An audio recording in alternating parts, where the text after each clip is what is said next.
Hi there.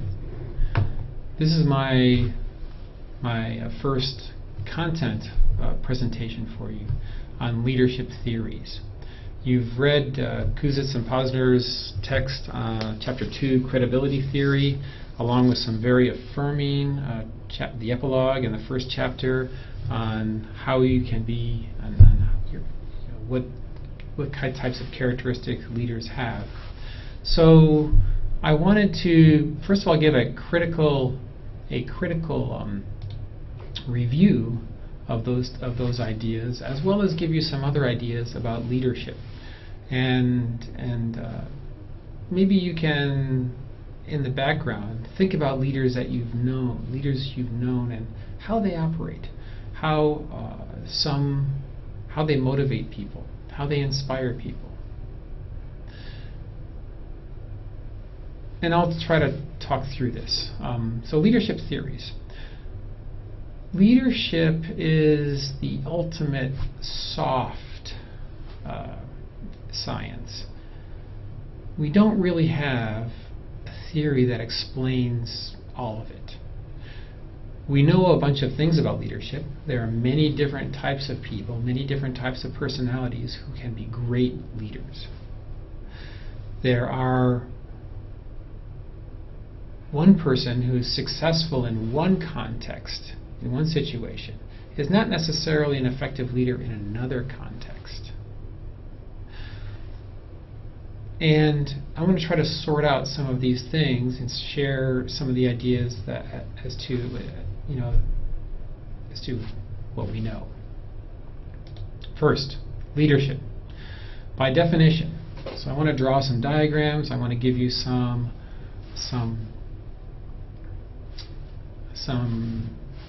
clarity as to what these concepts mean. So leadership is influencing, motivating, enabling others to contribute toward the effectiveness and success of the organizations of which they are members. So leadership, and then there's an arrow here leading to organizational success. And leadership in particular leads to organizational success by influencing, motivating, enabling. So it's working with people. The people part is success. So if an organization is successful because of technology or because of processes or because of something else, not necessarily leadership. So leadership is getting people to do the right thing to lead to success. Now, there are a bunch of ways that people have thought about leadership. One way is this competency theory of leadership. It's actually a competency perspective, but what this says is leaders are born, not made. Certain people are just leadership material.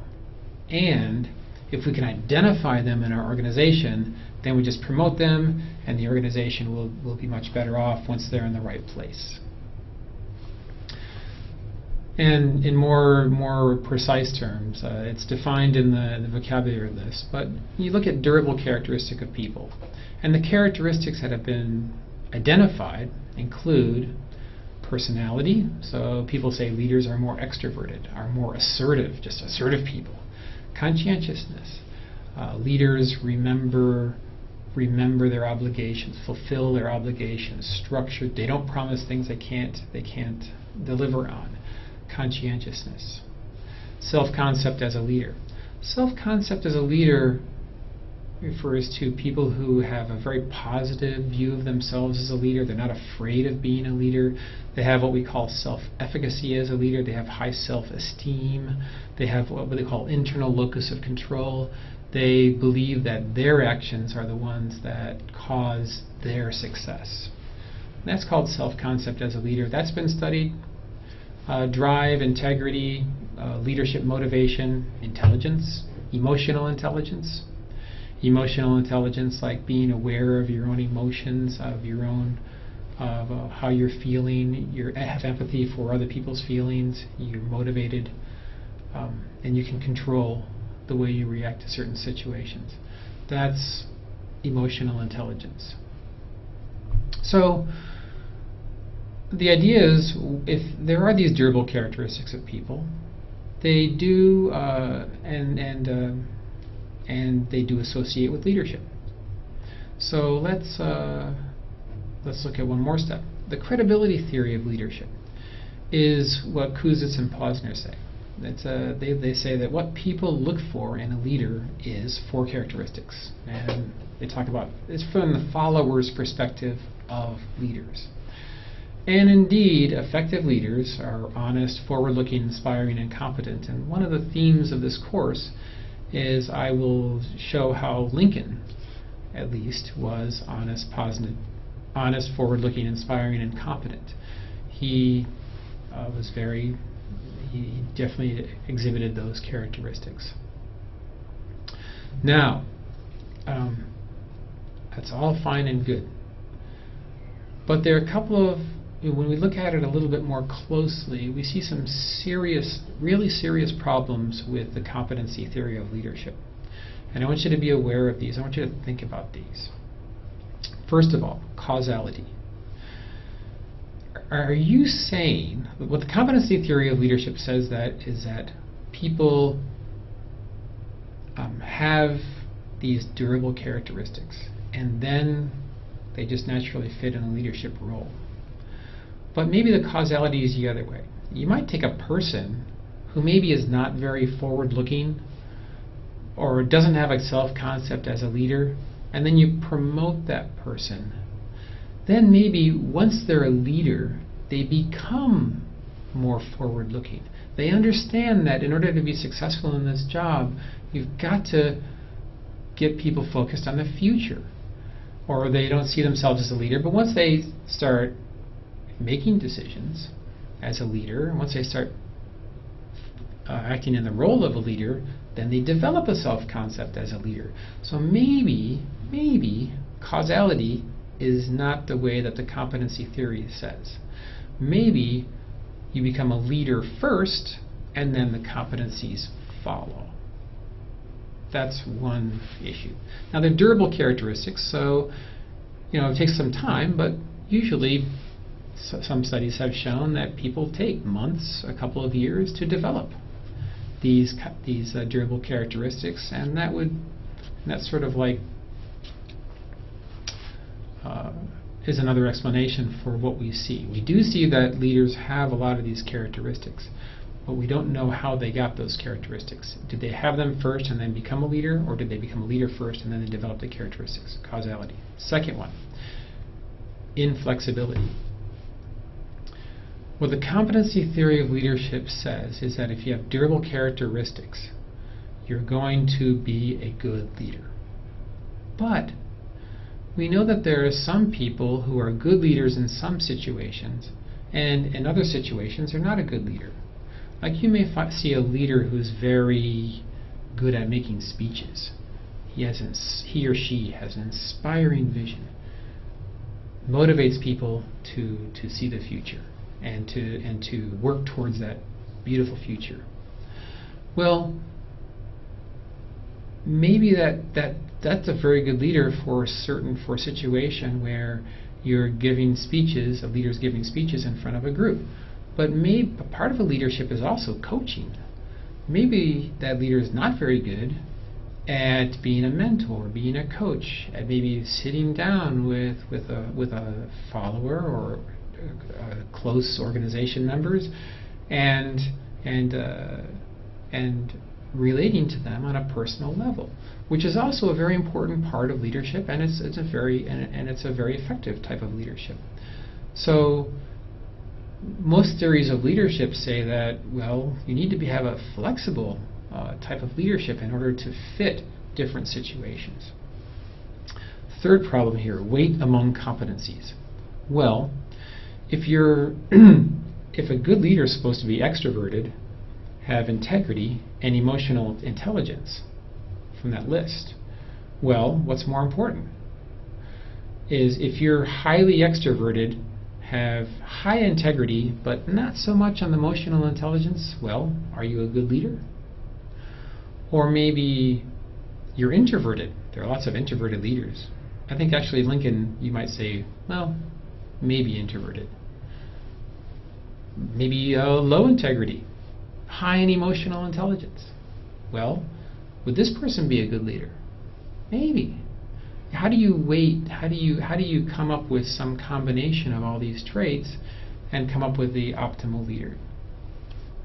So it's hard to, the theory doesn't really say much about which competencies are most important. And then the fourth problem with the competency theory of leadership is that the characteristics apply to a person. But much of leadership effectiveness is relational. Not so much characteristics of a person, but how that person can relate to others, can emphasize with others, can empathize with others, can respond to others. And there's a whole set of relational characteristics that are not really considered in this theory, so it seems incomplete that way.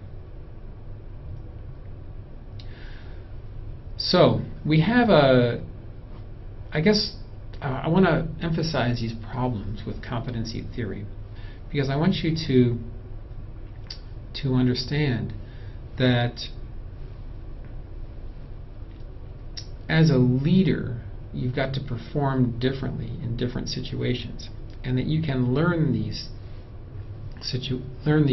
new skills and new behaviors. So let's and there are other theories that sort of address this. Oh, here it is. More leader competencies, more organizational success. Good. Well, a next step is to look at not durable characteristics of leaders, like their personality. It's hard to change a personality, but rather more ephemeral, less durable behaviors.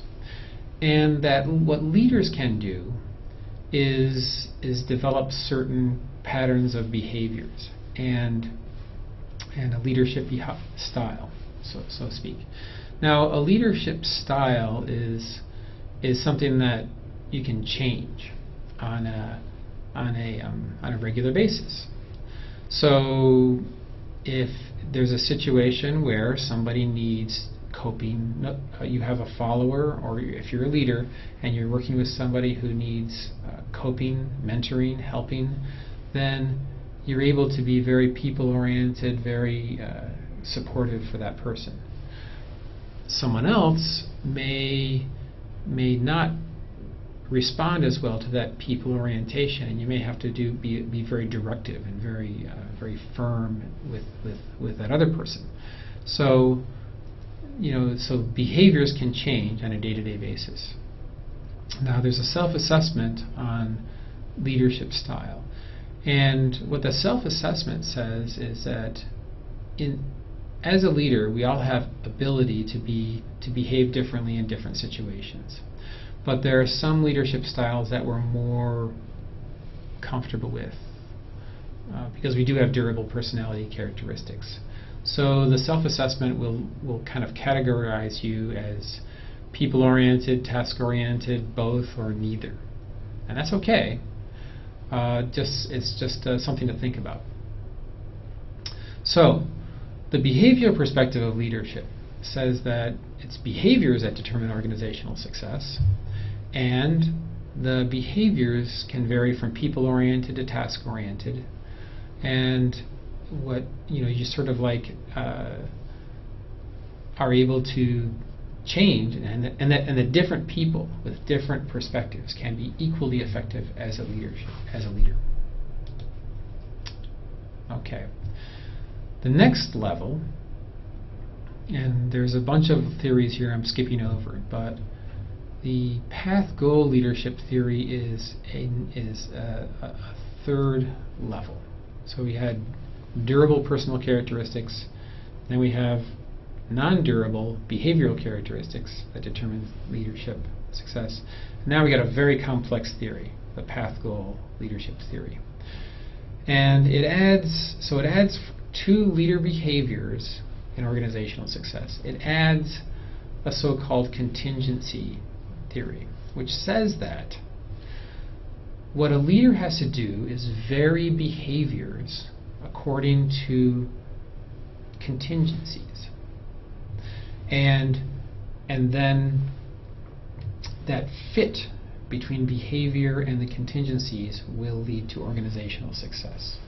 And I'll go through a couple of examples on this. So in other words, it's behaviors, but behaviors contingent on the situation. So, what are the behaviors?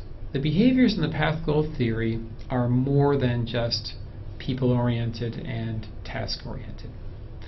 They are directive, which is very much like task-oriented. A leader just tells clearly and efficiently and effectively what he or she wants the followers to do. Directive. Supportive.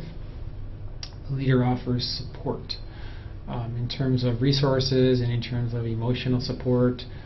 Sometimes I guess we all have situations where we just feel overwhelmed, and the leader an effective leader can improve your performance by being supportive, saying it's okay, hang in there, just struggle through this part. I need this result, but and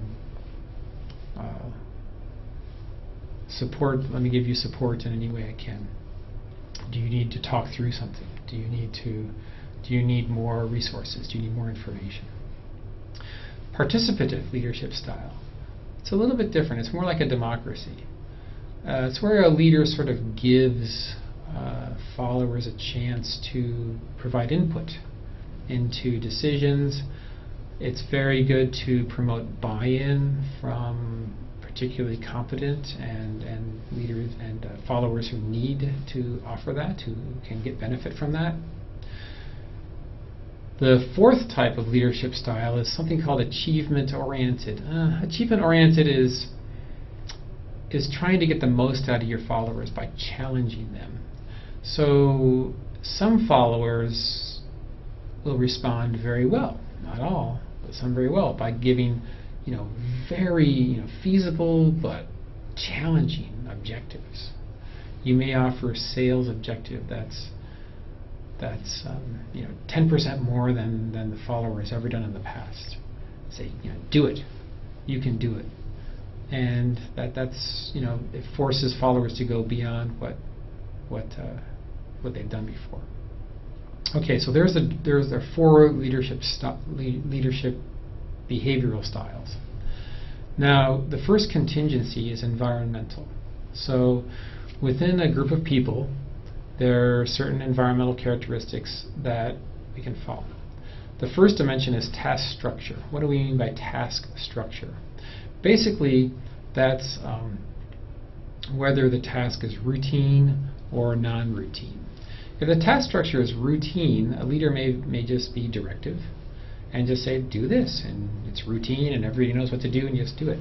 If the task structure is non-routine, then you may have some more stress on the organization, and then leaders may want to provide a more participative or supportive type of behavior. Achievement-oriented might work with routine also. So task structure can vary from routine to non-routine. Team dynamics can vary from cohesive team to a non-cohesive team. So if the team is very cohesive, everyone knows what to do and everyone interacts on an optimal level and is very focused on getting the job done, then yeah, just be directive or maybe achievement oriented. But if the team is not, if it's a new team or if there's conflict, interpersonal conflict among the team and it's not very cohesive, then it's a different sort of dynamic. You may actually, you have to fit your leadership style actually. Team dynamics could be, if it's not very good, you may want to be more directive, more just focus on this. Just focus on this. Don't focus on each other. Focus on this. So directive might work.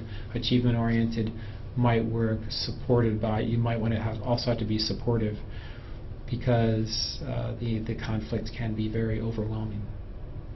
Again, leaders have to figure out, have to see what's going on, but certainly the team dynamics can affect what type of behavior would work. Contingency 2 is employees. So the first dimension is skill or expertise. So if your employees have high skill and high expertise, then maybe participative or achievement oriented would be effective behaviors, because they know what to do and they're capable of doing a lot.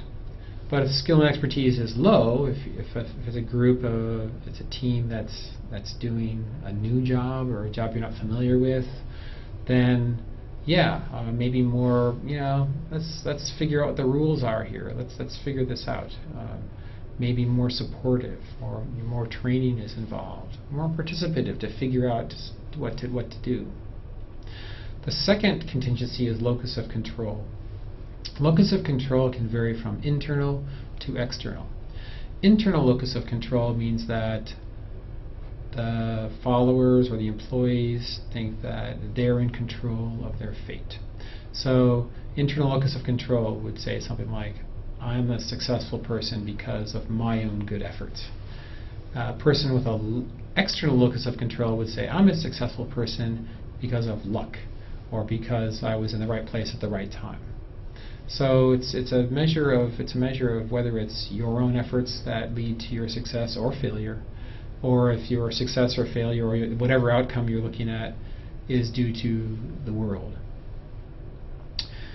With employees with internal locus of control, again, the leadership style might be more directive, but not too much, because they're in control and you just need to tell them what to do, and then they'll do it. You might want to be supportive because they would realize that they need more training, so and participative would work very well with internal locus of control too, because it would be it'd be a way for them to take charge of the decision-making process at a higher level. External locus of control, yeah, more directive, more give them the external impetus that's needed to overcome, that would drive their behavior. Okay, so we have another leadership theory that basically what the leader is doing is supporting followers with path goal. You're sort of like letting the follower characteristics, letting the organizational characteristics, the environmental characteristics determine what your behavior should be. And if there's a good fit, if you sense it all right, and you can behave in the way that the theory suggests, then you'll get a good result in terms of organizational success. Now, okay, and I got the picture of it here. So it's a little complicated. As you can see, there's lots of different possible combinations of contingencies. Maybe 4, right? Oh, there are 4. 2 times 2. There's a number of different levels of skill and expertise, a number of different levels of locus of control. Some employees may have internal, some external. So you've got to sort of look at all the possibilities here, look at your behaviors, and you see that the theory says that, my gosh, you've got to be doing all kinds of different behaviors in all kinds of different situations, and then you're going to get all kinds of results. Now your results, the organizational success for a leader, like I say, it's the people part of an organization. Could if you do it right, you'll have high motivation, high satisfaction, high leader acceptance. Okay. Now, the path goal theory is as good a theory as we have, really. The people it's complicated to study, but people who do measure all these things say, yeah, it explains a good part of leadership. And it's consistent with another idea that I want to mention, servant leadership or transactional leadership. Because what a leader is doing with supportive behaviors, or what you're doing is facilitating followers. You're kind of assuming that followers are internally motivated. And all you have to do as a leader is sort of like provide the right impetus, provide the right support, provide the right behavior, and boom, they perform. So that's the idea of servant leadership. Leaders are coaches, stewards, facilitators. And a servant leader says, a servant leader would say would give a lot of credit for everything the organization does to the employees. Say, I'm just sort of like providing direction, I'm sort of facilitating, I'm sort of helping them. They're the ones who are responsible for the job. And servant leadership has gained a lot of credibility. It's a very, there's something there. Of course, it goes back to religious roots, but servant leadership is a very effective way to motivate people, at least some people. Path goal theory is consistent with that. Another idea is this idea of transactional leadership. Transactional leadership says that what a leader does is certain things. You provide direction, you provide structure, you provide training, you provide relationships, you provide whatever followers need. Followers do the behaviors, and then the transactional leader makes sure that the rewards are exactly what was promised, that the rewards are appropriate with the effort, and so forth. So transactional leadership sort of looks at the leader-follower relationship as a transaction. The leader does his or her job, the followers do their job, and if a leader wants more out of the followers, the leader's got to give more. If the followers are more, they give more. So it's sort of like the leader. It's very much it's something like this, like servant leadership, only the leader doesn't necessarily look at himself or herself as a servant or as serving them, but certainly the leader has a role, and that's what it's a very professional role, and that's what transactions are. Now,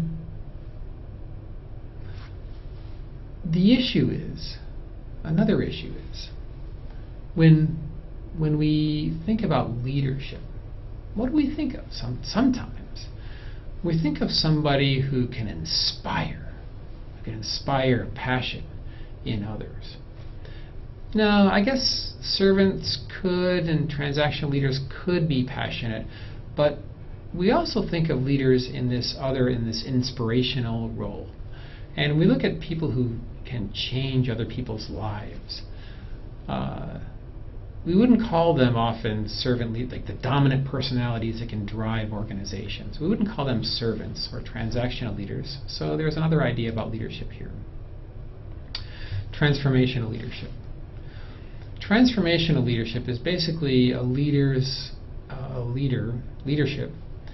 that articulates a vision, some glorious vision that is so overwhelming that it inspires people to work, to provide effort. It motivates people to work extra hard, unreasonably hard, towards achieving that vision.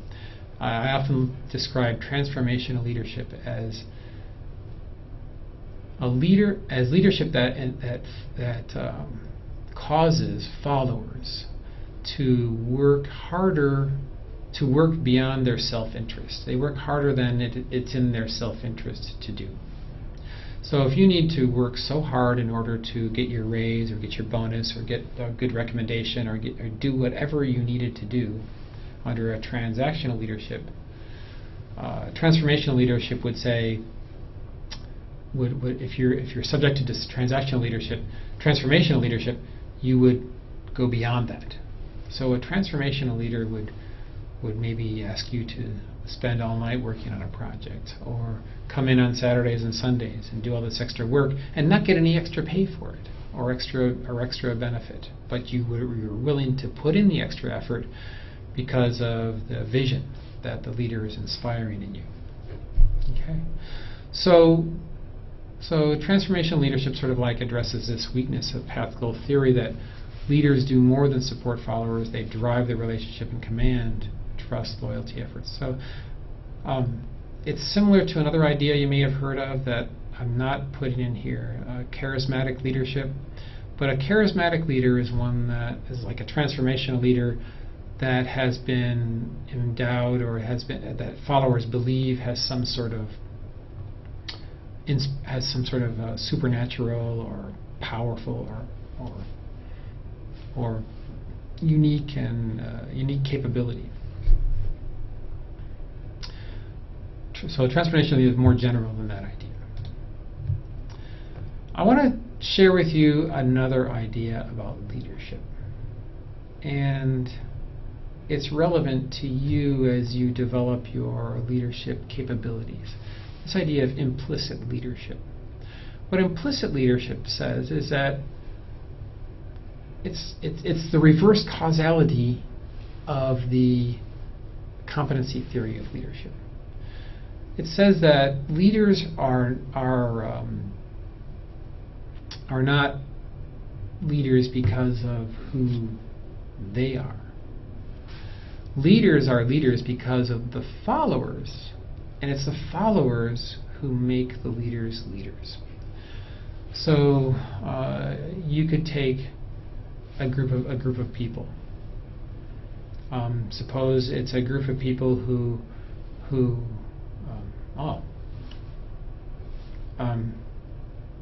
a group of people who sort of are used to being led with a very directive leadership style.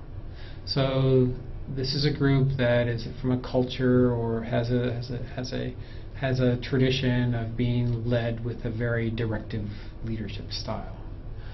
Well, if you try to lead that group with a more supportive or democratic or laid-back leadership style, it may not be effective. So two things would happen. Even if you're the greatest leader in the world at being a supportive or servant leader, two things would happen. One is you would become a directive leader under implicit leadership theory, or two, you would fail. The organization would not work because your leader is not what is implied or needed by the organization. Some organizations may not need to be led. So, or organizations may need to be led, but only by the type of leader that the organization wants. The idea of implicit leadership is interesting, and I want you to be aware that in some organizations what you need to do is figure out what the organization needs and then be that leader. And the idea explains why so many very effective leaders are sort of brought up from the inside. They're sort of